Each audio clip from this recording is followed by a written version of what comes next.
वो कोई ऐसी चीज़ नहीं करेंगे जिससे इंडिया और प्रोवोक हो जाएगा और गड़बड़ डिस्टेबलाइज करने की कोशिश ना करें। शायद बांग्लादेश की स्टूडेंट्स ने बांग्लादेश को एक ऐसे परेशानी में डाल दिया है जहाँ ना अमेरिका से ज़्यादा फ़ायदा होगा in terms of development and finance, और सिवाय आईएमएफ के, और जो दो मुल्क उसको सपोर्ट कर रहे थे इंडिया और चाइना, शायद वो दोनों उसको सपोर्ट करना कम कर देंगे। बांग्लादेश के हाथ में आने वाले टाइमों में कटोरा होगा, ये पूरी दुनिया से भीख मांगेंगे, आईएमएफ के ये मुताज हो जाएंगे, चाइना के ये मुताज होंगे, ये कर्जा लेंगे, क्योंकि इनकी जो जनरेशन है ना, ये इंकलाब नहीं लेके, ये इजाब लेके आए हैं। तरक्की की अब इंडिया ने ट्रेड सस्पेंड कर दिया। अगर इंडिया का कॉन्फिडेंस बांग्लादेश पे बहाल नहीं होता तो ज़रा इमेज बता दें कि बांग्लादेश का क्या होगा, क्योंकि हमने देखा है जिन जिन कंट्री से इंडिया हाथ खींच लेता है वहाँ उनको फिर कोई नहीं पूछता।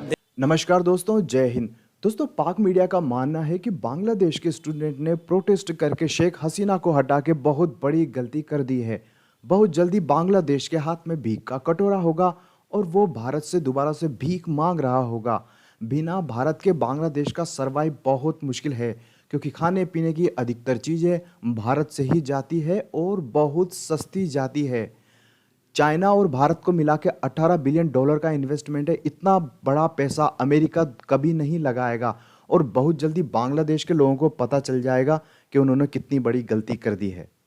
क्योंकि हम बांग्लादेश के लिए बुरा नहीं सोचते हैं, हम किसी के लिए बुरा नहीं सोचते हैं, लेकिन हमें जो नजर आ रहा है वो ये नजर आ रहा है कि बांग्लादेश के हाथ में आने वाले टाइमों में कटोरा होगा, ये पूरी दुनिया से भीख मांगेंगे, आईएमएफ के ये मुताज हो जाएंगे, चाइना के ये मुताज होंगे, ये कर्जा लेंगे, क्योंकि इनकी जो जनरेशन है ना, ये इंकलाब नहीं लेके, ये इजाब लेके आए हैं। से शेख हसीना वाजिद जो भी थी वो बांग्लादेश की इकोनॉमी को ऊपर लेके जा रही थी, उनका इंफ्रास्ट्रक्चर जो होता है उसे बेहतर कर रही थी, उनके हॉस्पिटल बेहतर हो रहे थे, उनके हर इलेक्ट्रिसिटी बहुत अच्छी जा रही थी उनकी, मतलब इंडिया उनकी हेल्प कर रहा था हर चीज में। लेकिन आने वाली गवर्नमेंट जिसका झुकाव अमेरिका की तरफ होगा या चाइना की तरफ होगा, मुझे नहीं लगता कि इंडिया आने वाले टाइमों में इस तरह इनकी हेल्प करेगा। इंडिया अगर बांग्लादेश से अपना हाथ उठाता है ना, ये लिख के ले लो, ये 10 साल बाद आप देखोगे बांग्लादेश कहाँ कहाँ पहुँचेगा।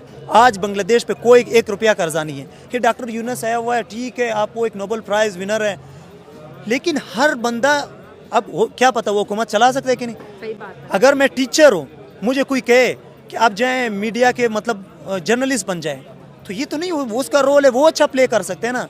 मेरा जो रोल है, मैं अपना रोल अच्छी तरह से प्ले कर सकता हूँ। पॉजिटिव साइन किस किस्म का आ रहा है बांग्लादेश में से? आपको कोई पॉजिटिव बात हिंदुओं के लिए नजर आ रही है तो मुझे आप बता दो। मुझे तो ऐसी कोई चीज नजर नहीं आई। देखिए, झगड़ा था उनका अपना, झगड़ा था स्टूडेंट का। देखें कहाँ से शुरू मामला, कहाँ से हुआ कि स्टूडेंट बाहर निकले, जी हमारा नौकरियों का कोटा आप उन्हें दे देते हो कि जिन्होंने बांग्लादेश को बनाया, पाकिस्तान के अगेंस्ट खड़े हुए।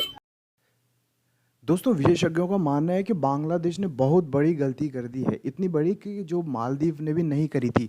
मालदीव एक छोटा सा देश था, बिल्कुल छोटा सा, उसकी इकोनॉमी बहुत कम है, उसके बावजूद वो भारत से घिरा हुआ भी नहीं है, उसके बावजूद भी उसको मात्र 3 महीने में पता पड़ गया डॉक्टर म्यूजुगो कि उसने बहुत बड़ी गलती कर दी है भारत के खिलाफ बयान देकर।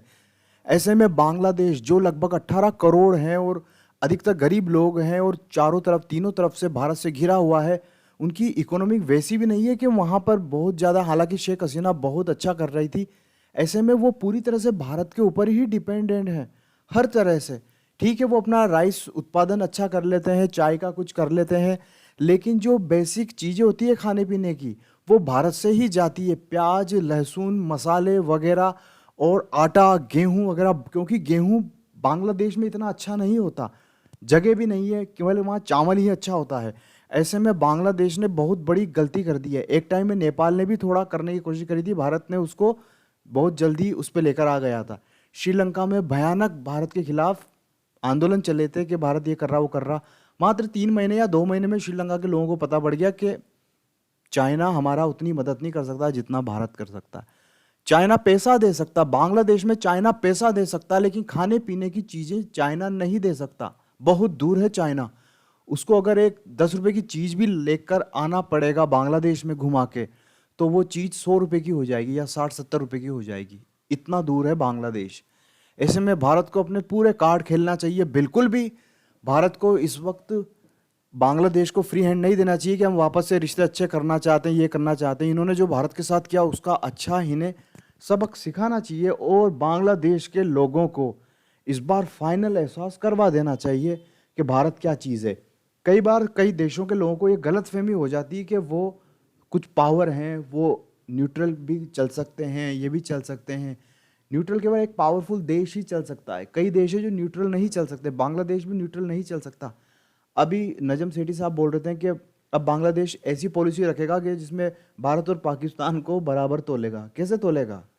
पॉसिबल ही नहीं है, और भारत होने भी नहीं देगा। बिना भारत के बांग्लादेश का सर्वाइव है ही नहीं। अगर उसको ग्रोथ चाहिए तो उसको भारत से सपोर्ट चाहिए ही चाहिए, हर चीज़ का। भारत अगर 2 महीने सारी रसद सामग्री रोक दे, 2 महीने में इतनी अनारकी फैल जाए कि बांग्लादेश कोलैप्स होने की उस पर आ जाए। दोस्तों, बिना भारत की मदद के तो पाकिस्तान भी सर्वाइव नहीं कर पा रहा। पाकिस्तान भी लगभग भारत से हर 15 दिन में भीख मांगता है कि ट्रेड वापस से शुरू करो। बिना, जो भारत का एक कट्टर दुश्मन है पाकिस्तान, वो भारत के बगैर सर्वाइव नहीं कर पा रहा। ऐसे में बांग्लादेश जो छोटा सा एरिया है, 18 करोड़ लोग रहते हैं, इतनी डेंस आबादी, बिना भारत के कैसे सर्वाइव करेगी? बांग्लादेश की इकोनॉमी को बढ़ाने में भारत का भी एक बहुत बड़ा योगदान है। भारत उनको खाने पीने की चीज़ें बहुत सस्ती उपलब्ध करवाता है। ऐसे में बांग्लादेश ने जो भारत के साथ किया है, भारत को चाहिए कि एक बार बांग्लादेशियों को एहसास करवाए कि भारत क्या चीज़ है। जय हिंद दोस्तों।